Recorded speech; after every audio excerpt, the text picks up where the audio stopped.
Hi guys, Aceface back with another video for Twisted Dice, and today I've got some more 9th edition speculation and just my kind of thoughts on another one of my key armies, which is the Tau. So hopefully you're going to enjoy this.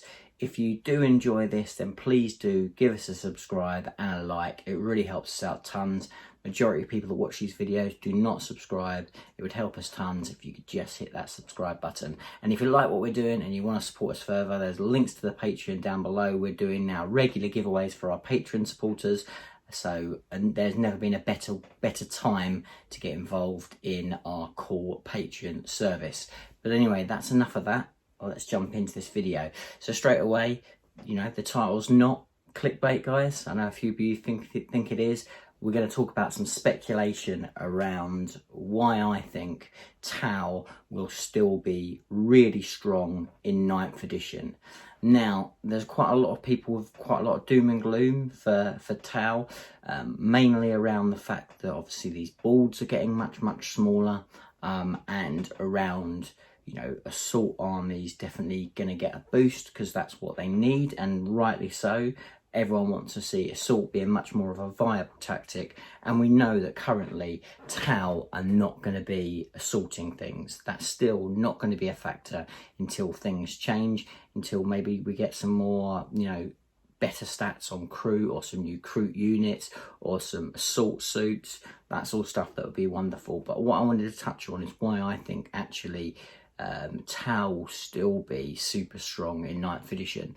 So I want to touch on a few things, and a few of these things were mentioned in the community focus for Tau, so a little bit of repeating there, but I'll put my spin on it and kind of let you know what I think. So first of all, I personally think at the moment the strongest Tau build is, I'm going to say mine. It wasn't created by me, it was created by a good buddy of mine, but the mass tanks and flyers build for me is the strongest Tau build in 8th edition.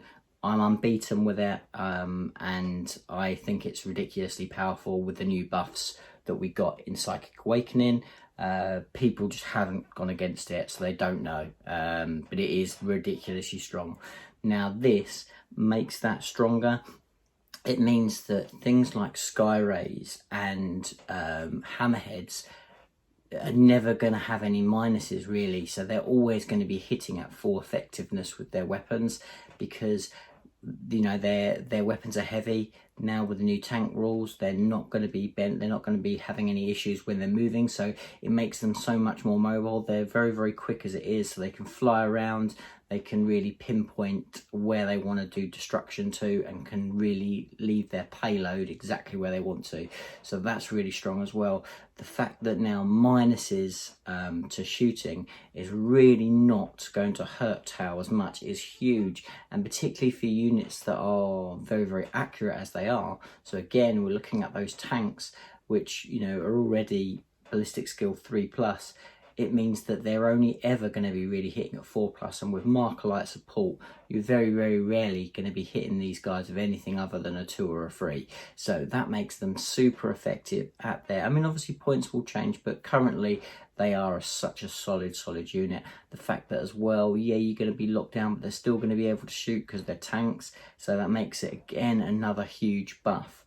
The Overwatch. Now, obviously, Overwatch is a big thing that shooting armies are worried about. Well, Tau are going to have a way of overriding that. Now, the actual interaction of that rule is really interesting, because it's not super clear exactly how it works and how it overrides each other. But basically, it looks like the for greater good is going to mean that still Tau are going to be Overwatch. They're not going to have to spend those precious CPs to be able to use that effective strategy of making sure that you can take people out as they charge you, which is going to be really important in a Tau list. So that's huge.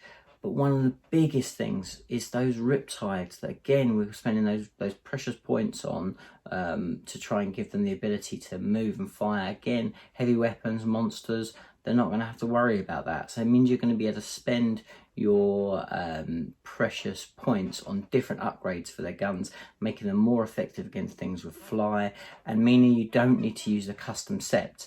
So a lot of people were using a custom set for the Riptides because that giving them the ability to do that. Well, now you're not going to have to worry about that. You're going to get that benefit just for being a monster. Which is absolute huge, and then that mobility, it's going to make Tau what I think a really super exciting army, because it's going to give them the ability to be super mobile. They're going to go away from that kind of, we're going to be a castle, they're going to be a mobile shooting force. And also a lot of people fret about the fact that with the decrease in ball, that's going to hurt Tau because they've got long range. Well, actually, when you look at most competitive Tau builds currently, not talking about my kind of tank build, but most kind of competitive Tau builds actually have a threat range of about 36 with their guns most of the time. So that's going to make that the absolute premium range, particularly with the ability to moncar, the ability to move into threat range super quick and be able to unload your payload where you want it to. Combined with that mobility, you're going to struggle to hide. We've got so much stuff that ignores line of sight, so you know, your smart missiles, ignores cover. Like, we've just got the shooting that I think is going to make us still stupidly powerful off the bat, and is still going to be a really frightening fault. And then team that up with, we don't know the details of the missions. Brian Poland comments about it in the faction focus and talks a little bit about how small units and moving on to objectives and playing the objective game can be a really effective secondary mission winner within the new edition. Now again, you know, we don't know the details of that, but if that's the fact, of course, we've got drones do that job really, really effectively. And if we're not going to hemorrhage tons and tons of secondary points through those drones, then maybe that's going to be fine. Talk about the Kroot tactic of potentially, you know, where you can escape from combat. I'm not sure whether that's a viable tactic. Generally, I think Kroot, unless they get a boost, will still be left behind for small units of fire warriors, you know, and ultimately that is just that initial screen. They'll probably be dead, but you know, at least it's going to stop them from being wrapped, right? And then that tactic is still going to be there, that we'll be able to move away and then shoot these guys off the board. So I think Tau will be super strong in 9th edition. Whether they will be top tier, we'll have to wait and see, but I'm excited to see what Tau are going to be like. And for me, who hates the castle style Tau build, it's really food for thought to think that we're going to push and drive that kind of real tactic of being a mobile gun army, which I think is exciting. So let us know what you think, guys. We want to know your thoughts. Do you think Tau are going to be really, really good? Do you think they're going to struggle in the new edition? Let us know. I know they're not necessarily the most loved faction, and I know a lot of my colleagues on the channel despise Tau, but I think they're going to be a really fun army to play it. I can't wait to get my Tau on the table. So if you like this video, please again do hit that like button, hit that subscribe button.